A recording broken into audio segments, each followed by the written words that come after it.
What happens when your subconscious gets a mind of its own? A lot of things, including finding similarities between the main characters of the three 90s Star Trek series.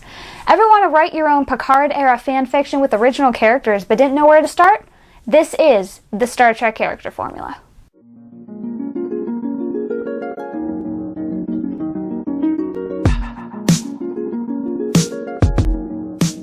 Or how to create an ensemble of characters Star Trek style.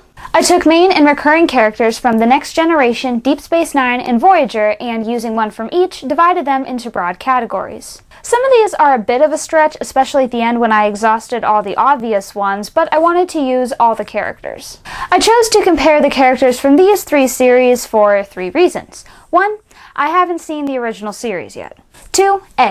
When I first came up with this idea, I hadn't seen all of Enterprise yet, and 2. B. Upon completing Enterprise, I found that it's such a different show from the actual Federation shows, and there's too few characters to actually fit in all these categories, and some of the characters fit in more than one category, such as Commander Trip. 3. These three series are, in a way, one big story. They all overlap time-wise and tell a chunk of the history of the Federation. The leader: Jean-Luc Picard, Benjamin Sisko, Catherine Janeway. A parental figure, a natural leader, and has an affection for archaeology. This one's probably the most obvious, but it still needs to be said. Every team needs a leader. They're referred to as the mother or father of their crew, and they have their moments of softness, but they also have the discipline and determination it takes to be a captain. They make tough decisions for the good of their crew. It's a small coincidence they all like archaeology, since they are Starfleet explorers. The advisor: Beverly Crusher, Jadzia Dax, Tuvok. An old friend of the captain, there to advise them since they know them better than the rest of the crew. This one randomly hit me. At first I thought there was a mistake, but maybe there's a reason for it. A leader can't function totally by themselves, and when taking on a new command, it's nice to have a familiar face around, someone to be a sounding board for tough decisions, or to tell you, I know you're better than this. The outsider: Data, Odo, the Doctor. Not a normal humanoid, experiences life differently than the rest of the organic life forms.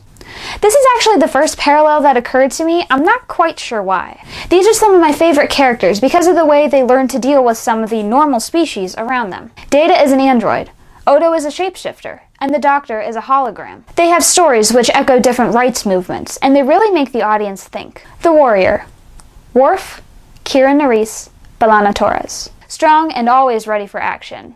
They have a rough history that brings a fire that's sometimes hard to tame. This is another obvious one, but I think it needs to be said. Even though they become tamer over the course of their series, they are not defined by their anger and are put to good use continuously. They are well-rounded in their backstories, which explain their present actions as well as how they deal in certain situations. The Cupid: Will Riker, Julian Bashir, Harry Kim. They're on a new assignment, possibly their first one ever, and they're often thrown with alien women in plots. Seriously, think about it. There's probably no official tally, but when it comes to which guy gets thrown with the alien, it's probably this guy. Do we have to list all poor Harry's failures? A hologram, a Borg, the wrong twin, a dead girl, and a forbidden girl?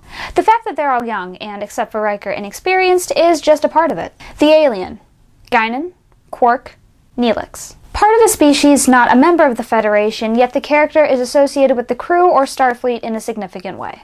They add a certain flavor to the regular crew. Not that one could call Federation culture monotone, but a lot of the cultures are really similar. Whether it be Guinan's abilities, Quark's sleaziness, or Neelix's resourcefulness, they shake up life on the ship or station, and they add a little something to the sometimes bland Federation culture. The Counselor: Deanna Troi, Ezri Dax, Chakotay. Literal counselor or not, people go to them for advice. They just have one of those personalities. This one's a little bit of a stretch, but they all felt right together. When putting this together originally, I knew that Troi and Chakotay had to be in the same category. When Ezri was the only one left over, it made sense to put her here, and the fact that she is a counselor as well is just a small coincidence. The Mechanic: Geordi LaForge, Miles O'Brien, 7 of 9. More than just their position, though they're often taken for granted.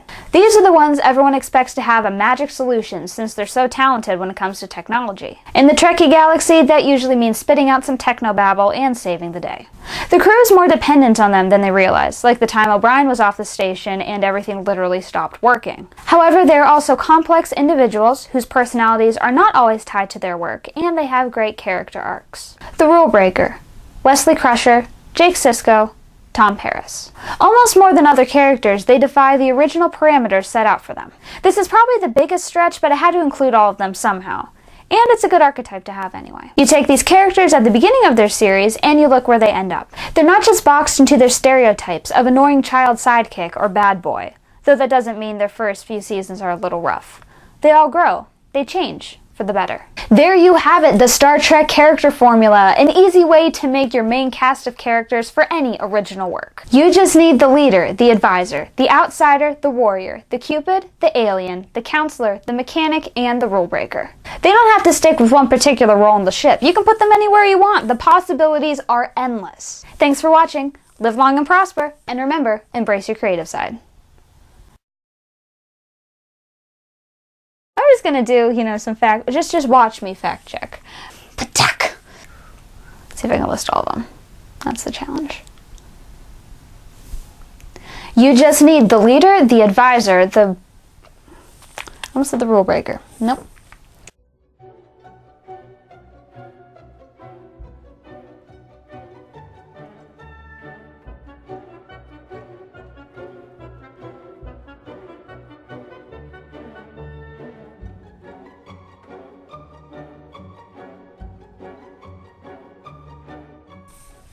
I thought this would be the easiest part.